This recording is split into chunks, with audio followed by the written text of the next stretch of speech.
Kaboom! Welcome back, everybody, to another episode of the AIB Show. This is Amit. And Dominic.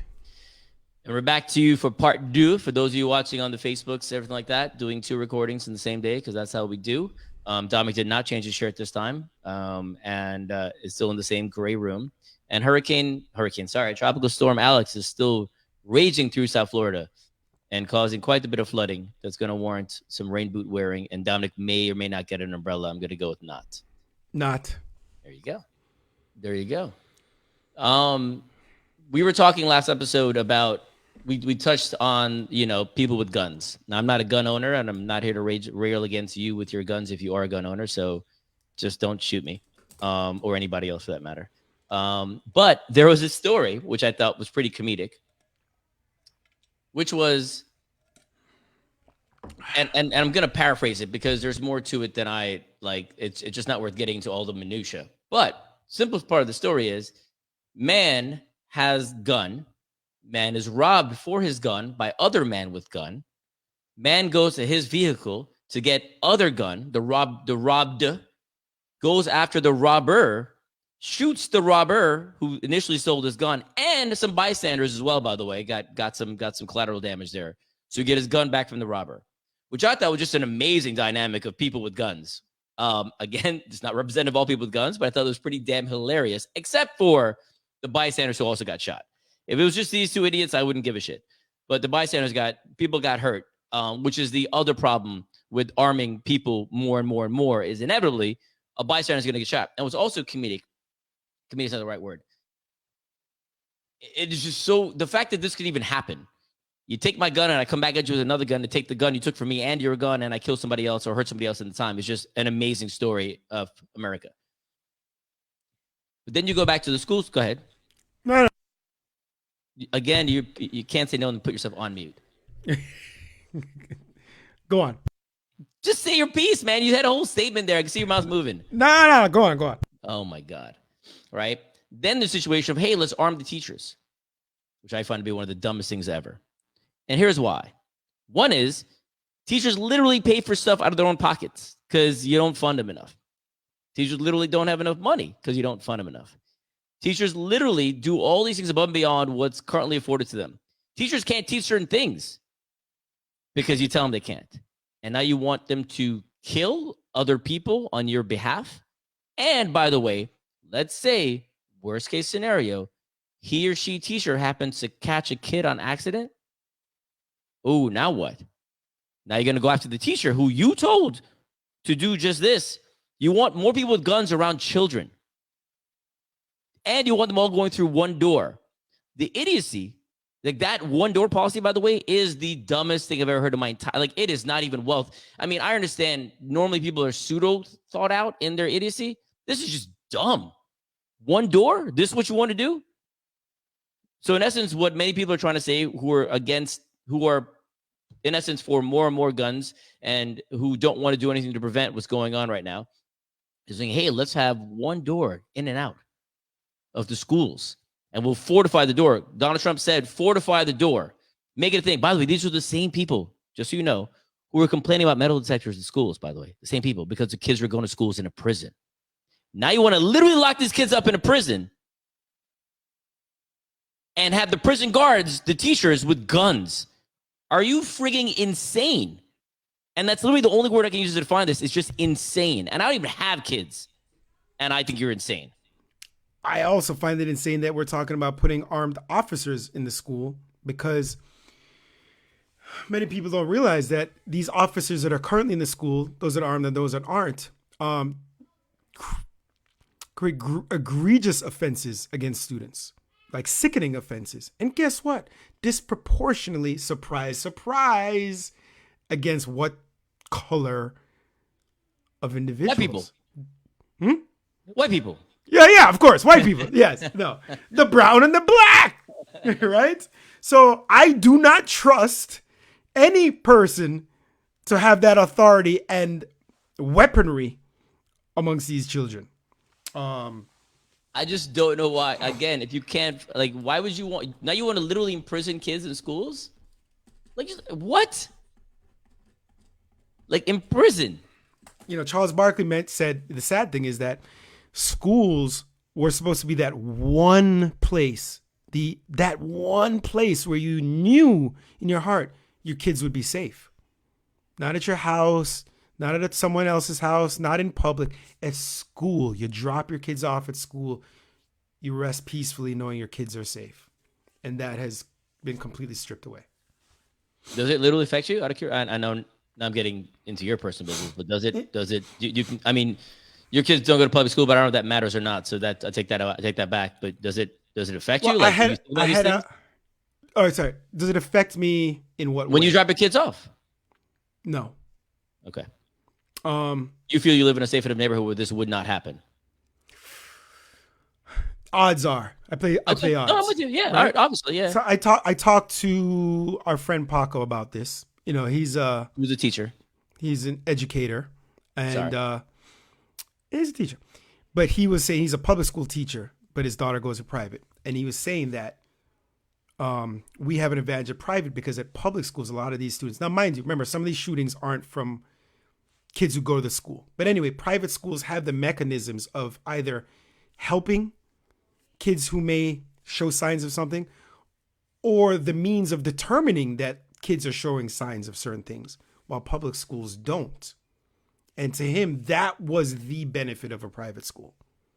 Right?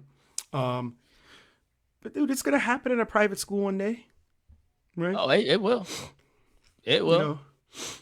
It definitely will. I mean, that's part and parcel for why I'm like, I don't. Any of the mechanisms you have out there now. We also have armed officers at the private schools. We have police officers too. Well, we had one. I believe in Jersey we had a DARE. Do you remember? I don't know if that exists. Yeah. DARE police. Yeah. So we had one of those at my high school in New Jersey out front all day. There's a Mustang that was a DARE Mustang out front. I think I'm pretty much saw the cop a couple times. But I mean, it was like a dude. Like, it wasn't like there was like a bunch of police. We didn't have metal detectors. We didn't have any of that stuff. We didn't need any of that stuff, obviously, back then. But yeah, I don't know. And I don't know if a metal detector would do, like, I don't know what it would do. Like, I don't see the value in making the schools prisons. I don't see the value in doing any of that. And then saying, hey, by the way, don't read about history. You know what I'm saying? Like, yeah. Listen, so what are your thoughts? What are your thoughts on Second Amendment? All right, man. Here's my general thought on all of the amendments. If a bunch of dudes wrote this back in the day when they thought slavery was cool, when there was no internet, when they had different lifestyles, when they lived in estates, when they were all trying to take care of themselves and their financial well-being as well, et cetera, et cetera, et cetera, I'm going to go out on a limb. So they didn't foresee a lot of these things. That's all. Right? They were literally building a new nation at the time, right? So there was a need for protecting yourself because, again, there weren't just people out there trying to get you. There were wild animals and stuff because you lived in a new nation. So again, to expand upon that, I'd also say, because I had this argument the other day, I told somebody, I don't care that they wrote it and we have to. Things can change when it's written by people who own. Well, that's why we have more and more amendments. But those first, the Bill of Rights. What is it, the first 10? Those are the first main ones. But I think there's like 37 amendments, 27, 37. The fact that it was written by people who owned people and killed people, I don't give a shit. It's not, to me, it's not to be protected for America. That being said, I'm for the I'm pro 2A. I am in the macro level of it. I would be vehemently opposed to the extreme, which I really don't think many people are for, but the extreme of eliminating access to guns for any citizens. I'd be very opposed to that. I am just opposed to people using all the. There's a comedian, I posted it on one of my socials, where dude was literally saying, he was like, everybody's pro Second Amendment, and you ask any of these people to mention any or state any other amendment, and they can't, right? Including the first. Sometimes they barely know the first. They damn sure don't know the fifth until they've seen a couple of movies, but they don't know. Or Chappelle Show. Exactly. But yeah, these are the things that I find comedic. Right? Where you are picking and choosing the ones you want, just like religion. You're picking and choosing things you want to believe in. You can't have sex before marriage. But I'm the priest, and I can diddle all these boys, and we're okay with that. Right? You say diddle? Yes, I did. And they're going to protect you. The church said is. You formed a sin. The church is protecting you. So now you're covering up a crime, but then you're going to tell a gay person they can't get married? I'm very confused by all this. Like all of this. Like the logic is so flawed that you're going to pick and choose where you want to stand on. I mean, either you're in on the Bible or you're not, my dude. That's just the way the game works. Speaking of the U.S. and flawed, this, in my opinion, didn't U.S. at all. Actually, I didn't. Oh, the amendments part. We're going back. All right. Yeah, this, in my opinion, completely slid under the radar, and I'm not sure how. So last week, Supreme Court, in a 6-3 decision, I'm sure you can figure out which 6 voted one way and which 3 voted the other way, decided that people in state prison no longer have a broad constitutional right to present new evidence in federal court to support claims that they weren't adequately represented at trial or on appeal. The court's opinion effectively provides a safeguard against prosecutorial and judicial error or misconduct. It will leave people who have been wrongfully convicted, who have evidence of such, without a court to turn for justice. And you know what that means? There will be more people again, who are executed who are innocent. And do you know the reason they're doing this? Save face? No. That's interesting. But to not create a backlog in the court system. Hold up. So we don't have enough people to do this. We can kill some people. We're cool with that. But then again, by the way, save the babies, so we got to kill the babies later. Kill the babies later. This is okay. I got another question on this, on the save the baby dynamic. Wait, hold on. Sorry. I'm going back to this. Keep going. The fact that we like to say we're the land of the free, justice for all, but we're going to put limits on being able to free innocent people, or at least explore the possibility of them being innocent, right? Of course, there's going to be people are guilty as hell and would use this mechanism to try and stall and pray. Pray. Right, exactly. Trump. That things change. Exactly. Right. But the fact that you can have somebody who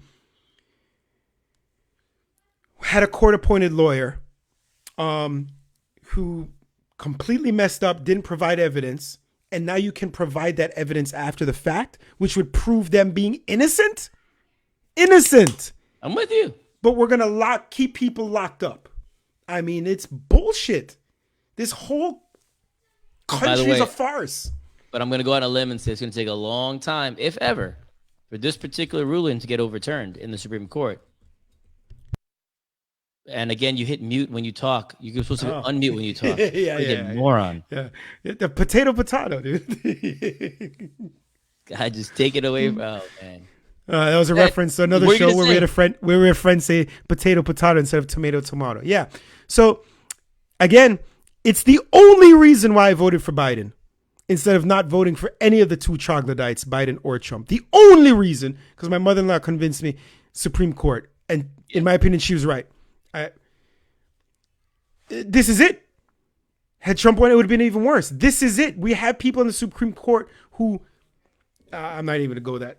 Yeah. I will not be sad when they pass away. How about that?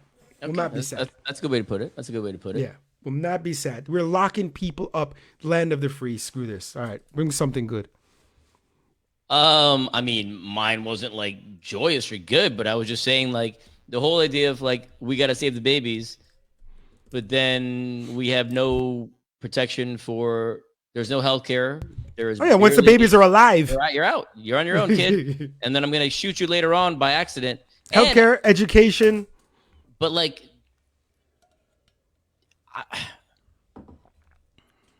I just don't get it, man. It doesn't make any sense to me at all. So I also don't get how we're pro-life, but then pro-death penalty. That's what I'm saying. You can't be both. Don't get right? And again, this is, hey, I'm gonna listen to I'm gonna listen to the Bible now, and then I'm not gonna listen to the Bible. I'm gonna listen to the Bible, but I'm just gonna diddle children. But protect me, God, and blah, blah, blah. What is this word diddle you keep saying? I've never heard it. You never diddle before? Seriously? Never. It's used only in this particular scenario. Is where it's and used. If you Google, don't Google it, but if you were to Google diddle and children, it's gonna pop up with 50 different things. I guarantee it. Right? I'm a logophile, a lover of words. Apparently not. AKA a nerd. Never heard this one. You're welcome. You're welcome. Yeah, it's normally used in this negative connotation, by the way, with children. It's a really horrible, because I've never used it anywhere else, but it's only in this particular scenario, and I've heard that phrase multiple times. Right? As an aside, go ahead. Sorry, you said something. No, go. I got a thought. No, a different subject. So go on. Oh, so is mine. I'm not going. That's the thing. Go. Mine's gonna be a little long. Oh God. All right, mine's Bradley Cooper. Mine's like going to go the opposite way against the uber leftist peoples.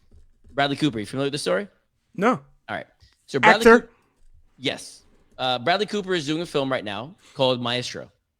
This film was initially a Steven Spielberg project, right? And Steven Spielberg was going to direct it. He cast Bradley Cooper. Steven Spielberg dropped out. I think he's still a producer or whatever. Bradley Cooper's not directing the film himself. And he did it with was A Star Is Born, that I never saw but got rave reviews, right? And it's going to be a film on Netflix, right? And it's how do I say it? It's about this gentleman, forget it, Leonard Bernstein, I think his name was. I know he's a Berenstain. Yeah, Leonard Bernstein, right? Who was a big, he did Broadway, did a bunch of stuff overall. Anyway, Leonard Bernstein is a Jewish guy, go figure. And Leonard Bernstein's nose is different from Bradley Cooper's nose, meaning Leonard Bernstein's nose is a little more pronounced. So in doing the film, they put a prosthetic nose on Bradley Cooper to make him look more like Leonard Bernstein in the past and kind of show because it's biography.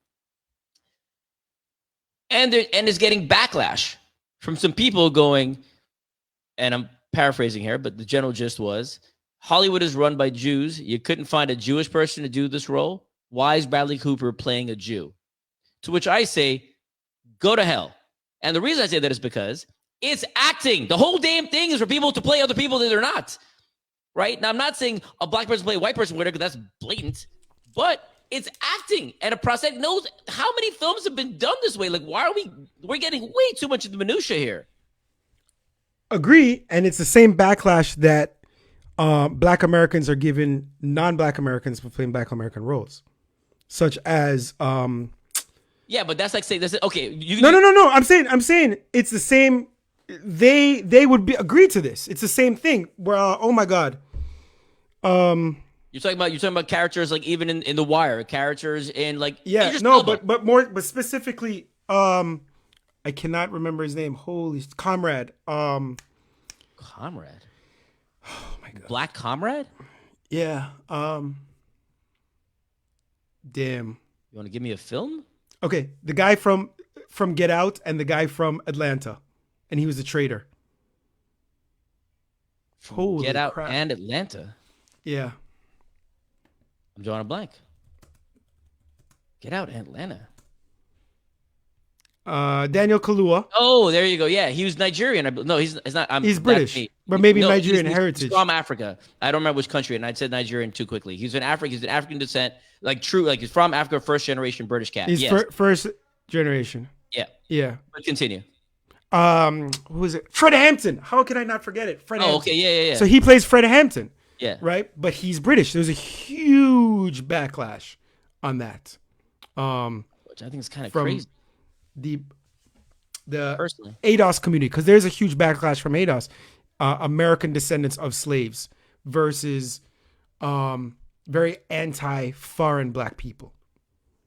It's a huge dynamic. It's also, if that's not some old different kind of racism, I don't know what is. Not just putting a different color in the same thing. You're just saying you don't know the people from where they're from. It's the same damn thing, man. Mm-hmm. Right? And again, it's acting. The whole friggin' job is to play somebody you're not. The whole job is to do things, is to look like you're not, right? Now, I will agree with you that there are limits to that, i.e., you can't have a white person play a role that's written for an Asian person. Plain and simple. The character's based on that, and you have a white person do it or a black person do it, whatever. Doesn't make any damn sense. And I totally agree. You can't have Shang-Chi with Billy Bob as a friggin' Shang-Chi. I get it. That is ridiculous. And that's what was done in the past. That's what we're changing. Totally with you. But if you're trying to tell me now that we're not the right kind of black, or you're not the right your accent is different from the country you're from, but guess what? You're a good actor. Idris Elba, who's in The Wire, playing someone from Baltimore, and I didn't even know he's British the whole time I saw The Wire until later on. I was like, whoa, this man is British? Blew my mind. Yeah. Right? You ever thought about how in books, even like, think about this. Books we had as kids, even in Jamaica, like portraying Egyptians, they were always white. Yeah. Jesus. Actors, yeah. Oh, Jesus, yes. Jesus, always white. All of Egypt, always white. But that's my point, right? Okay, that's okay. So that I get. That's where you were literally not given the appropriate culture or whatever the role. But if you're trying to tell me, right, that I have to find the right person from the right country who happens to have the right ethnicity to play this particular role, then what the F are we acting for? It's a job. You're acting. Literally, it's all it is. The funny thing is, Fred Hampton's son was on set every day and gave the stamp of approval and said, "This guy." No, but not that justifies it. And if he was against it, not that means that then those people are right. But he was just saying this guy portrayed my dad perfectly. Do people also realize when you go into audition, you go into audition, you're trying to fool the person to think you are who you say you are on camera. And if they believe you, guess what? You deserve the damn job. Yeah. Speaking of, so this guy's last name was Berenstain. Speaking of Berenstain, did we ever talk about the conspiracy of the Berenstain Bears? I don't even know what that is. I remember Berenstain Bears as a kid, little books. No. What? No, in prep school in Jamaica, I remember. Yeah. I know what you're talking about now. Yeah. So Google it. There's a whole thing about. Now it says it's called the Berenstein Bears. Right? What? But as a kid, I would bet my life on it. It was Bernstein Bears as a kid. Bernstein. Oh yeah. But now somehow, it's Berenstein. Yeah. Yeah. Huh. Somehow, it's been wiped off the face of the planet. You know, the fact that it was Bernstein. It's very interesting. Hold up. Why did this even come to your attention? Because you mentioned it.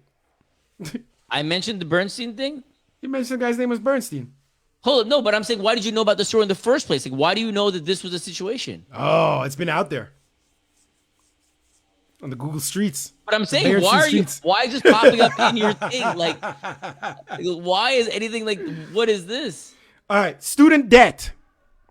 So, Kevin O'Leary, from Shark Tank, Mr. Wonderful. Yeah, I'm familiar. Keep going. He, on his Instagram yesterday, was wildly opposed to eliminating student debt, even just the 10,000. Okay. And I had some thoughts on that. And Dominic. I wrote back to him, knowing that he would never even read them. But what are your thoughts on eliminating this? Taking us aside, we both have student debt. It would benefit us. Pretend we did not have student debt, you and I. Mm-hmm. What are your thoughts on it? Well, hold up. Let's take a couple steps back. What's the purpose of the student debt? What's the purpose of the 10K? What's the goal here? Not just to forgive us. What's the goal? Oh, I don't know. Educate me. Enlighten me. So generally speaking, the goal is supposed to be if I take away 10K from your debt currently, right? If I take away student loans. Oh, I know where you're going. That's part of my thing. Okay, yes. Right, that helps promote the economy, helps build the economy, putting your money to other uses, blah, blah, blah. You spend, you also can save, you can buy a home. It just helps you. So it helps propel people in the situation. Now, I will say, if you take on certain debts, those are yours to bear. Those are personal choices. Mm-hmm. On the converse, we know college is ridiculously expensive, unnecessarily so, right? Because aren't they tax-free, by the way? And I'm speaking out of turn here. Educational institutions.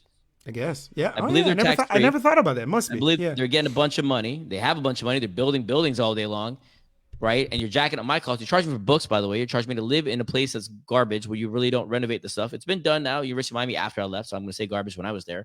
But all these things are happening. You're feeding me whatever food. I'm paying you for everything. Every little thing I'm paying you for, right?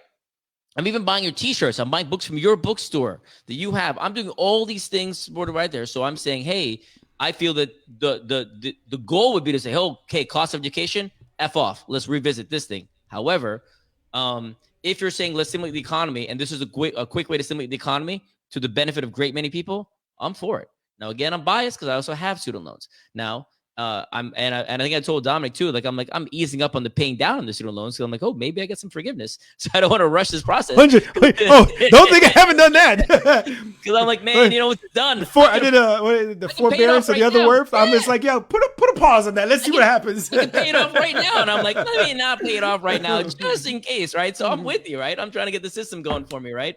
But yeah, so that's my thought. My thought is I get the value proposition, and because you're doing it blanket and you're not saying, okay, you get it because of X, Y, and Z, I support it more. Because all that means is it gives people a pseudo fresh start.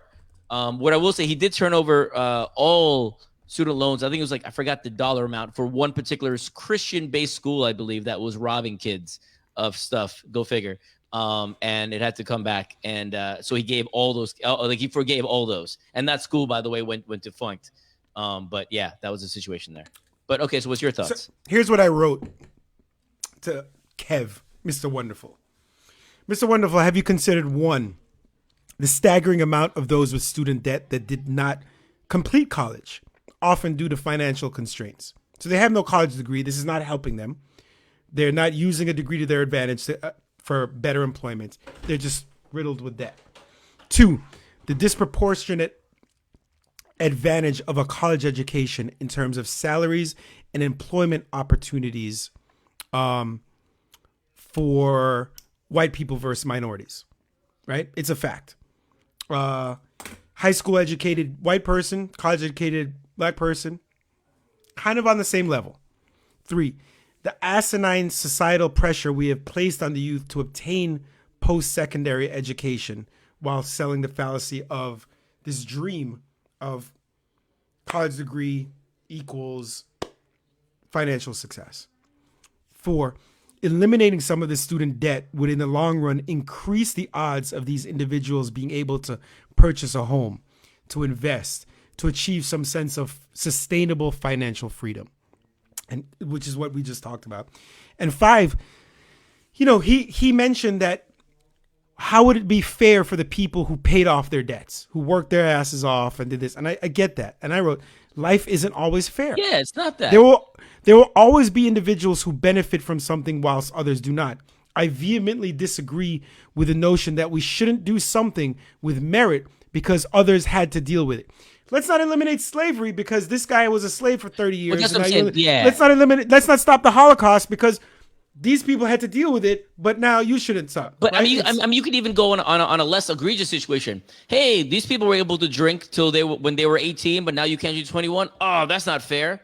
Again, You can make it as dumb as you want. The point is, it's not going to be fair. The world is never fair. We've established that.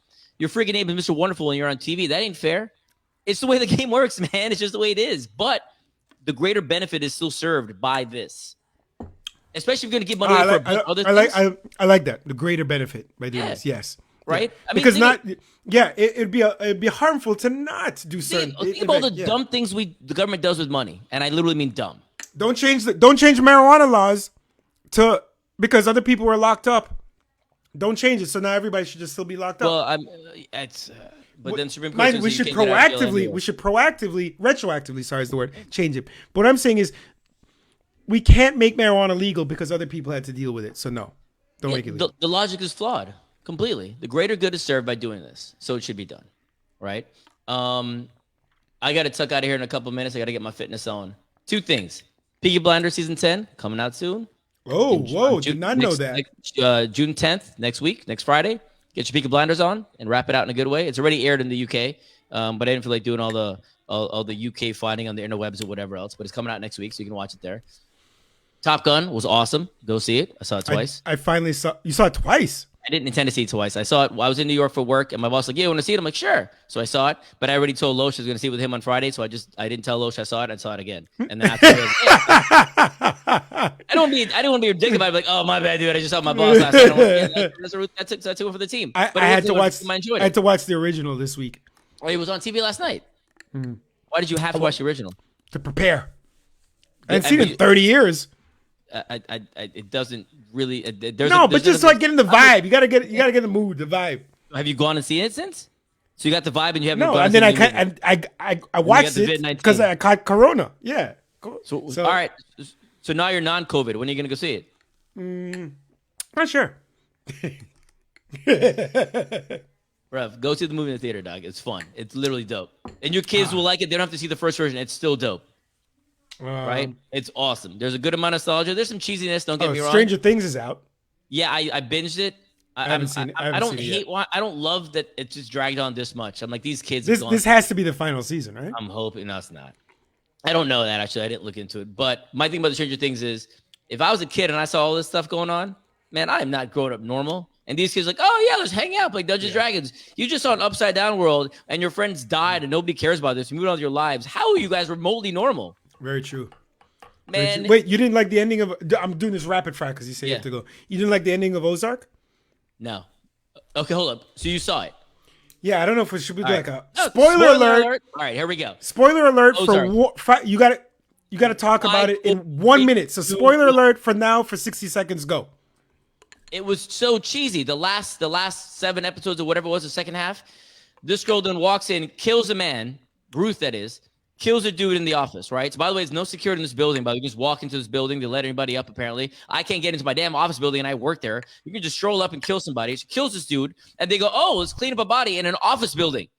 You can't hit mute and then talk again, man. Sorry, they let him in. What do you mean stroll up? Ruth was there to kill him. But didn't she get there with? No, independently. All right. Even if they let her up, she comes in and she kills a dude, and then just strolls out and they go, oh, now we got to clean up a body. And now these guys are cleaning up a body in an office. You have tools to just clean up a body in your office space? Have you worked in an office? You work in an office? You got all stuff lying around and just clean up a body and dispose of it, and nobody sees? There's no cameras in this building? What are you, crazy? That's ridiculous. Then the whole premise of, hey, we can get this crazy drug person out of jail, and we can instantly put him back in jail and whatever else. The FBI was like, sure. You want to talk to him tomorrow? Next week? Whatever you want. I got you. The FBI. This stuff takes in like a day or two. But you know what? You know what it is? It's an exaggeration of the intersectionality of the government and the drug game and everything like that. Totally fine. It just jumped the shark. It just really jumped the shark. Like everything was so over the top. Like I was like, come on, man. So over the top. And also the medical lady who needed these particular drugs to save her business, that whole premise. That whole premise. Yeah. So yes, it jumped the shark exponentially. And then the ending scene where little boy's got his gun. I like that. Everybody's a murderer now. I like that. All right, Lincoln Lawyer. Yeah, you didn't. I liked it a lot. Lincoln Lawyer was so 3, 2, 1. I'm talking about Lincoln Lawyer now. For those of you who have not seen Lincoln Lawyer is a show that should have just existed on basic cable. It is a USA show, in which case I would have loved it. I knew you were going to say USA. I knew you were going to say that. It's friggin' white collar meets whatever. It's a very simple show. Every episode, he's the best lawyer in the world, never loses, he saves some dude, and that dude comes back to help him out in a future episode. Go figure. And the guy says, too, I owe you one, man. You're the best lawyer ever. He goes, I got you. I'll call you later. And lo and behold, he calls him, and the guy gets him into the Staples Center because, this guy happens to know somebody because he sells T-shirts. And the guy gets him in the Staples Center, giving the Staples Center security a Kobe jersey of Kobe. Are you effing kidding me? It wasn't signed. It wasn't signed. Even if it was signed, who wrote that? The security at Staples Center needs a Kobe jersey? What is wrong with you? What kind of horrible writing is that? So cheesy and foolish. The storyline was cool. The what the guy was doing, how he got him off the case. You still didn't know until the end. Didn't do it. I like that. It was good in that situation. All the ancillary stuff was very, very cheesy.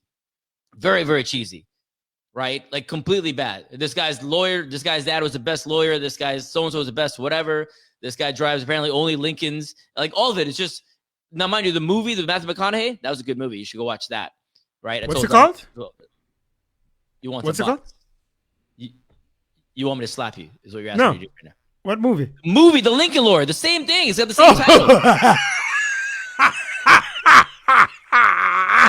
I'm going to go now. Wait, what? Moron. I got to go. I got to coach a class, dog.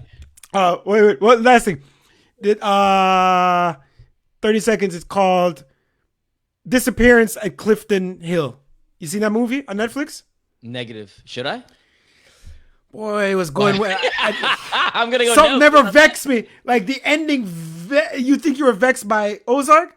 It was like plot twist. I was so vexed.